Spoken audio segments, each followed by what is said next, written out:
Hey, salut!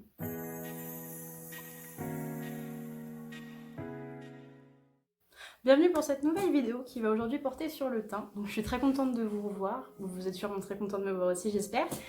Et du coup, par rapport à la première vidéo que j'ai faite, on m'a demandé, comme j'avais sauté l'étape du teint, de vous faire une vidéo là-dessus. Du coup, c'est parti! Alors pour commencer, il faut déjà une bonne base, une base qui vous convient. Moi j'utilise la Matte Cream de chez Herborian. Faut pas mettre trop de base, parce que sinon après, ça aide pas à faire tenir le maquillage en fait, c'est ça qui est un petit peu bête. Oui, j'essaie de pas trop en mettre. En fait, si on en met trop, le fond de teint va pas assez adhérer, il va vraiment partir en cacahuète. Et j'ai mis mon miroir un peu trop loin. Je vais le rapprocher quand j'aurai étalé tout ça. Ça, c'est pas sûr.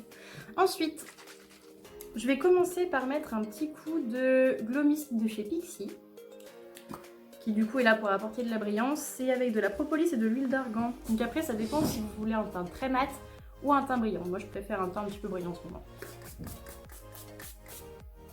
En plus, ça sent super bon, même si ça pique un peu le nez. Donc on va attendre que ça sèche. Et ensuite, comme première étape, je vais venir appliquer de l'anti-cerne sur mes boutons. Vous voyez, j'en ai pas mal en ce moment. J'en ai un gigantesque ici. Un petit peu ici des taches de peau, etc. Donc du coup, on va commencer par essayer de camoufler tout ça. Ouh. Alors moi, l'anti-cerne que j'utilise, c'est un Sephora anti-cerne eau de couvrance fini naturel. J'hésite pas, hein, je mets la dose, de toute façon je vais bien mettre du fond de teint par-dessus. Sur toutes mes petites rougeurs. Le mieux sur le rouge, c'est de mettre du vert pour neutraliser, sauf que je n'en ai pas. Hop, je vais prendre mon petit miroir qui est absolument dégueulasse. Regardez ces vieilles traces. Et je vais ensuite étaler un petit peu mon anti-cerne. Pas beaucoup, c'est vraiment juste histoire... Ah, j'étais pas au bon endroit. Hop, donc ça, c'est un pinceau de chez Make Up Forever, le Display, pinceau plat arrondi. Pinceau plat arrondi, et j'étale un tout petit peu. Hop.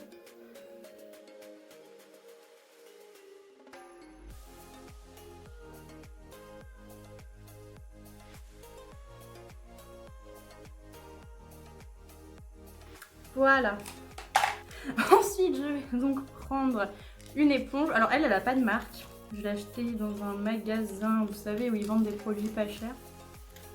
Donc là, je l'humidifie, parce que j'ai oublié de le faire avant. Avec un spray, du coup, j'ai rempli un vieux spray de chez Nocibé. Avec de l'eau, pour ce genre de mission. Je viens d'en mettre plein dans mon miroir que je viens à l'instant de nettoyer, c'est génial. Hop. Et je vais rajouter un petit peu de Glow Mist dessus aussi. Je mettrai tous les produits en description, comme ça vous aurez juste à aller chercher le lien. Donc pour le teint ensuite, moi j'aime les teints très couvrants. Donc ça c'est pas le cas de tout le monde. Donc lorsque je ne veux pas un teint très couvrant, je vais prendre le Kat Von D liquide, le True Portrait en teinte Light 10. Et quand je veux un teint un petit peu plus couvrant, je prends le tout premier qui est sorti, c'est le Low Kit. Et du coup la teinte moi c'est Light 46, qui n'est pas très light. Je vais mettre directement 2 pompes sur les fesses de mon éponge et je vais venir tapoter.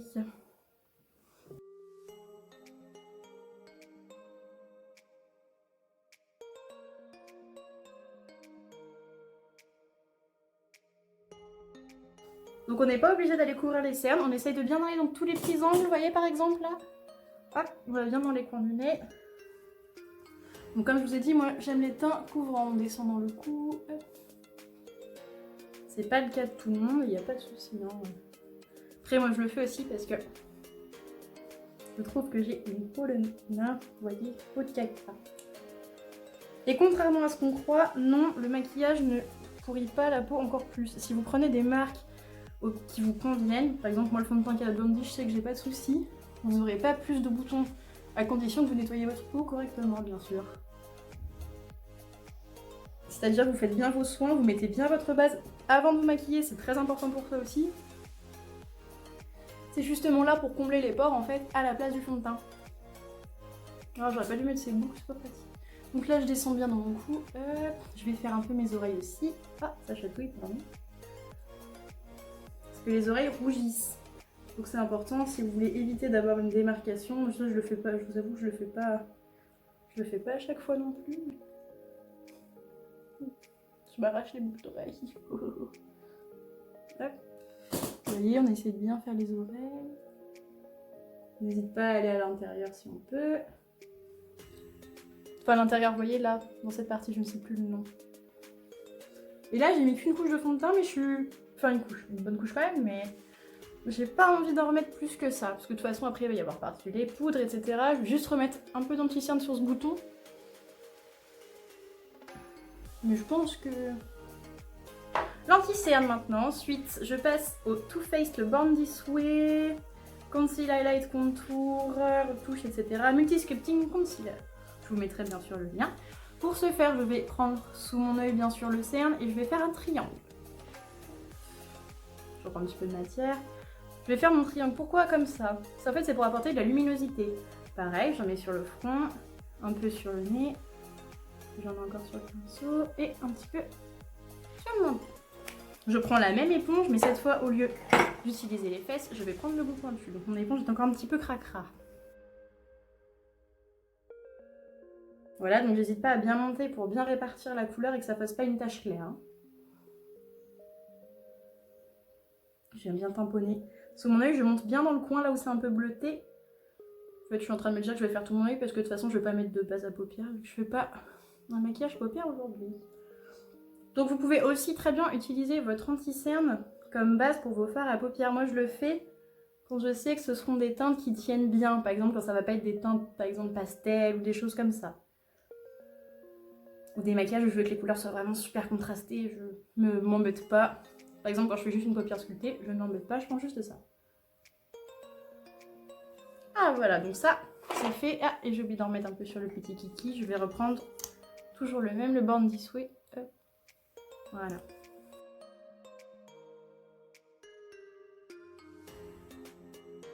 Au début, il fait très épais quand on n'est pas habitué, mais quand on a l'habitude, après, moi, je me vois pas revenir à un autre. Enfin, j'ai quand même le Sephora qui va très bien, mais majoritairement, c'est quand même celui-là que je préfère. Donc maintenant, on va mettre un petit coup de brume de chez Pixi. Ça sent tellement bon. Je vais humidifier un peu une autre éponge. Toujours avec mon petit spray que j'ai rempli avec de l'eau. Hop.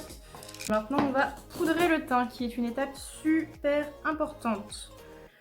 Parce que c'est en poudrant votre teint que vous allez permettre à votre fond de teint de bien adhérer à votre peau et d'éviter qu'il se déplace. Notamment, par exemple, vous voyez dans les petits cernes. C'est vraiment là où ça va se déplacer. D'ailleurs, je ne vais pas fixer tout de suite. Ça mérite un petit coup, voilà. Donc moi, comme poudre, j'utilise la Easy Bake de chez Huda Beauty.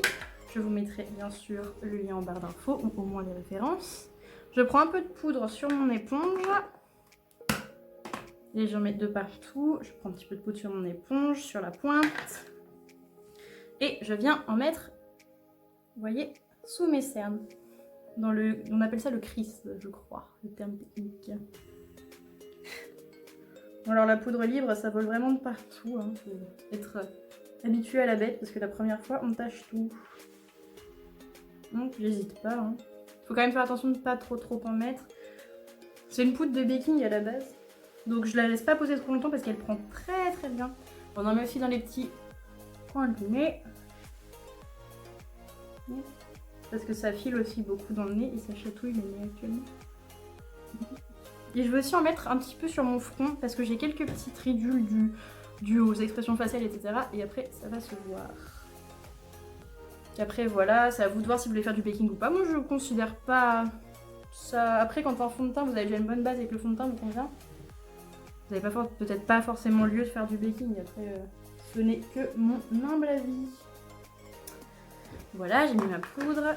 Et ensuite, je vais prendre un gros pinceau qui n'a pas de marque. Je sais pas même pas où j'ai trouvé, mais il est très beau en tout cas.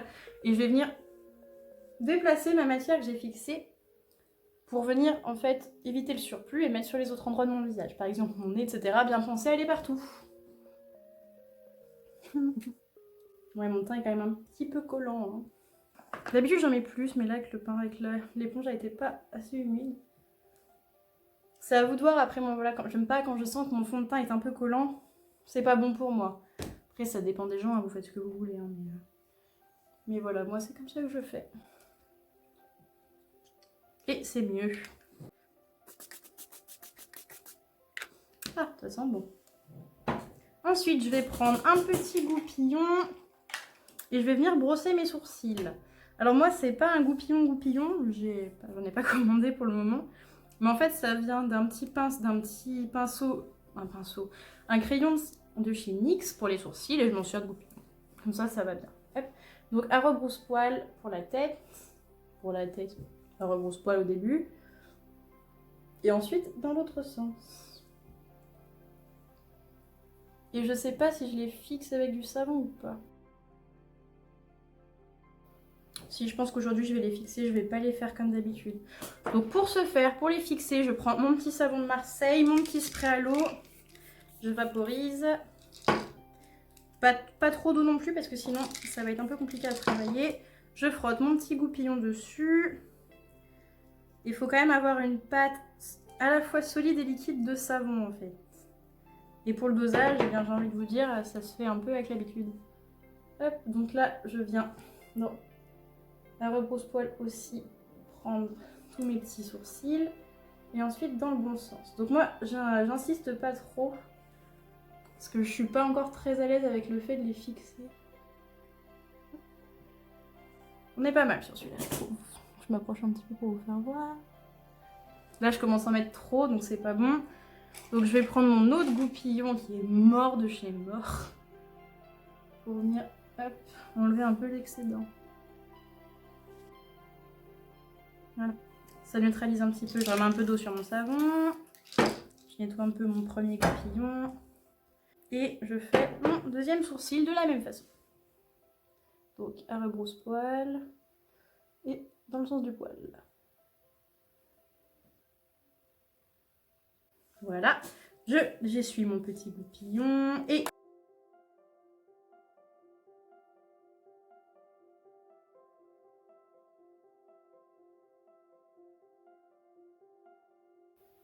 pendant que ça sèche, on va continuer le teint. Donc j'ai préféré, en fait, comme les sourcils sont très longs à sécher, prendre le temps de les faire tout de suite, comme ça, ils seront secs. Donc ensuite, je vais prendre ma palette Pro Artist Highlight and Contour de chez Makeup Revolution, le petit pinceau qui était fourni avec le kit, et je vais venir faire mon contouring. Donc pour ce faire, moi je prends toujours des teintes un petit peu claires. Alors, il n'y a pas le nom des teintes sur la palette. Peut-être qu'elles étaient sur un petit papier que j'ai dû perdre, c'est fort possible. Et donc je vais prendre, vous voyez, cette teinte qui est quand même assez claire. Je prends le côté biseauté du pinceau, je tapote et je viens d'abord sculpter mes joues. J'essaye, alors je suis pas encore très à l'aise avec cette technique non plus, alors j'essaye d'y aller quand même assez doucement. Un petit cheveu qui dérange. Après moi c'est vraiment parce que j'ai le visage très rond. Et pour avoir donné un petit côté un peu moins rond. Hop, là je vais faire ma mâchoire. Mon menton, parce que j'ai un double menton. Bon, le menton c'est un peu compliqué parce que je trouve toujours que ça, sur moi en tout cas, que ça fait des taches. Je reprends la même teinte, je viens en mettre un petit coup sur mes tempes. Toujours pareil, c'est vraiment pour donner une forme au visage. C'est à vous de voir la forme que vous voulez donner. Moi j'essaye vraiment de creuser à pas mal d'endroits. Mais ça après ça ne dépend que de vous. Et ce qui est bien c'est que je trouve qu'avec une lumière naturelle ça fait quand même pas très... ça fait pas grosse tache. Je prends mon côté biseauté, je rajoute un tout petit peu de matière et je viens mettre un peu de forme à mon front. Toujours pareil, ça dépend de vos goûts, c'est à vous de voir ce que vous voulez faire. Hop, je viens estomper avec l'autre côté. Donc là, je fais rejoindre un petit peu sans remettre de matière, hein, c'est vraiment histoire de lier un peu le tout. Hop. Et maintenant, je vais faire mon nez. Pour ce faire, du coup, je prends toujours mon petit pinceau biseauté, je chatouille, mais je vais mettre de la matière uniquement sur une moitié, pour essayer de pas trop en prendre. Mais par contre, je vais prendre une teinte encore plus claire, parce que c'est vraiment pas ce que je maîtrise le mieux.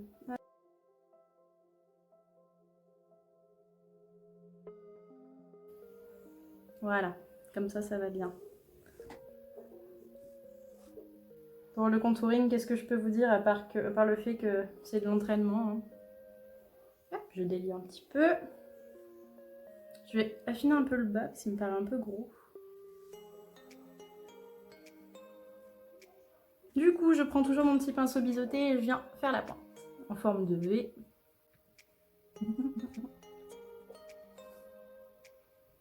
Et ça me paraît pas mal comme ça. Donc ensuite, je pose ma petite palette et je vais prendre mon blush de chez NYX. C'est le Sweet Cheeks Matte et après la couleur, c'est la Daydream. Je vais prendre je crois qu'on appelle ça un pinceau boule. Prendre ma matière et je vais le faire assez proche de mon contouring. Je vais le faire assez proche de mon contouring parce que toujours pareil, si je fais mon blush haut, j'essaie d'ouvrir un miroir. Si je fais mon blush haut, en fait le problème c'est que ça va encore arrondir mon visage et c'est pas forcément ce que je veux. Hop, donc j'essaie de rester assez bas. Après moi par contre le blush, je fais toujours en effet coup de soleil parce que j'adore ça. Mais après, mon coup de soleil, c'est-à-dire qu'on revient faire toute la ligne. Mais après voilà, c'est pas... C'est mes goûts, hein. Mais j'en mets toujours un petit peu moins de vrai. Et je peux pas m'empêcher de frauder. Il est quand même assez doux celui-là. Donc... Voilà, donc j'essaie de pas trop mettre sur mon nez, qui est déjà assez rouge comme ça. J'adore vraiment l'effet coup de soleil, moi c'est ma passion. Je ne fais que ça. Ensuite, je vais venir mettre mon highlighter au-dessus sur mes joues pour venir illuminer, un petit peu sur mon nez, sur mon arc de Cupidon. Et pour ce faire, vous allez être très surpris par le modèle. C'est un highlighter, le Marine de chez Martin Cosmetics. Sauf qu'en fait, je l'ai tout simplement explosé par terre. Qui en fait, de base, est un highlighter compact que j'ai explosé par terre. Du coup, je l'ai récupéré, je l'ai mis dans un petit pot qui de base est un petit pot à confiture individuelle. Et comme ça, j'ai un highlighter libre et je trouve qu'il est 10 fois plus puissant comme ça. Pour ce faire, j'utilise un pinceau de chez Make Up For Ever, le 24P, un petit pinceau à blush. Moi, je trouve que ça va super bien pour faire ça. Après, je vous ai pas dit que j'avais la science infuse, hein, donc si vous n'êtes pas content ou que vous n'êtes pas d'accord, vous pouvez le dire, il n'y a pas de souci. Hein. Et je vais venir le placer au-dessus de mon blush.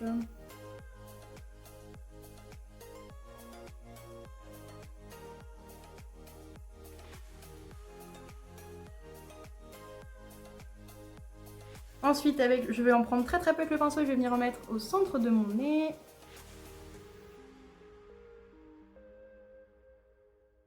Avec mon doigt, je vais venir en prélever un petit peu que je vais mettre sur mon arc de Cupidon. Tout petit peu, vous voyez, vraiment, j'essaye d'en prendre le moins possible. Je tapote. Et avec le même pinceau, j'étale. Hop, je referme mon petit pot et je vais venir mettre du baume à lèvres pour nettoyer mes lèvres qui sont... Et en plus, elles sont très sèches. Elles sont sales à cause du fond de teint. Vous voyez, elles sont pas très nettes. Donc mon baume à lèvres, c'est le Peach Lip Balm de chez Too Faced. Je vous mettrai bien sûr le lien. Je prélève avec mon doigt, je frotte. Et je viens dessiner la forme de mes lèvres pour nettoyer.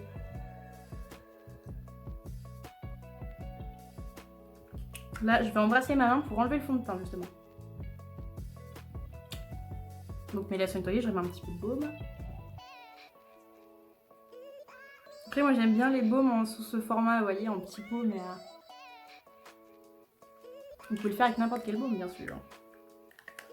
Ce que j'aime bien avec celui-là, c'est qu'il est petit, il y a quand même pas mal de contenance. Il fait combien?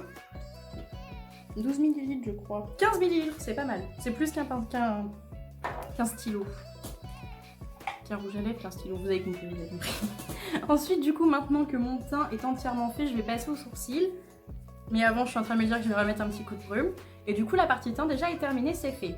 Les sourcils, vous voyez, là, je les ai pas encore comblés, mais on peut les garder comme ça, il n'y a pas de souci.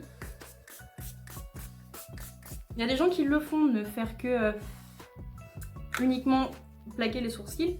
Moi, j'aime bien les combler. Je verrai au montage si je vous laisse cette étape ou pas. Parce que je pense que déjà, une vidéo sur le teint, c'est assez long. Et moi, je mets la dose. Faut pas vaporiser en étant trop près. Ça peut faire couler le maquillage. C'est pas dit que ça va le faire, mais ça peut. Donc on évite. Là, ensuite, on va faire une transition et je vais finir mon maquillage tranquille. Comme ça, vous aurez juste le teint. Hop, petit cheveu. Attention, transition. Et voilà, tout est fini. Du coup, j'ai pris mon temps tranquille pour finir de mon côté. J'ai fait ma sculpture de paupières, j'ai mis mes faux cils, mon liner, ma bouche, des petites étoiles parce que c'est mignon. Et voilà. Donc du coup, pour ce qui est du teint, c'est vraiment... Ça s'adapte à... Moi, c'est ce que je fais pour tous mes maquillages. Sauf si vraiment exceptionnellement, comme je vous ai dit en début de vidéo, je veux faire un truc un petit peu plus simple, un peu plus léger. Je vais utiliser le Kat Von D qui du coup est très fluide, très liquide et du coup la couvrance est quand même un peu plus légère. Ce sera un petit peu plus légère que le Lock It. Après niveau des fonds de teint, c'est à vous de choisir ce qui vous correspond. Très couvrant, couvrance moyenne, couvrance légère. c'est à vous de voir. Ce que je vous conseille d'acheter à tout prix, c'est déjà de bonnes éponges ou un bon pinceau. Le château, désolé. Et une brume qui vous correspond, c'est super important, je trouve. Ça permet super bien de faire tenir. Et puis vous voyez, ça donne quand même un teint, je trouve, un petit peu plus lumineux. Voilà. Je vais remettre un coup, j'adore cette brume. J'abuse peut-être un peu de la brume. Ça, je ne sais pas. Voilà, donc c'est ce que je peux vous conseiller, c'est d'acheter des produits qui vous correspondent, qui correspondent à votre peau, qui correspondent à vos envies, si vous voulez un fond de teint plus léger, plus couvrant, si vous voulez un effet assez naturel, si vous voulez plutôt une bébé crème. C'est vraiment à vous de voir, voilà. Donc voilà, je vous ai donné mon petit secret à moi pour mon teint. Et je suis très contente du résultat. Et j'aime beaucoup ce maquillage et j'espère que vous aussi. Je vous invite à laisser votre avis dans les commentaires. Et puis, c'est déjà pas mal. Je vous dis à la prochaine pour une prochaine vidéo. Bisous.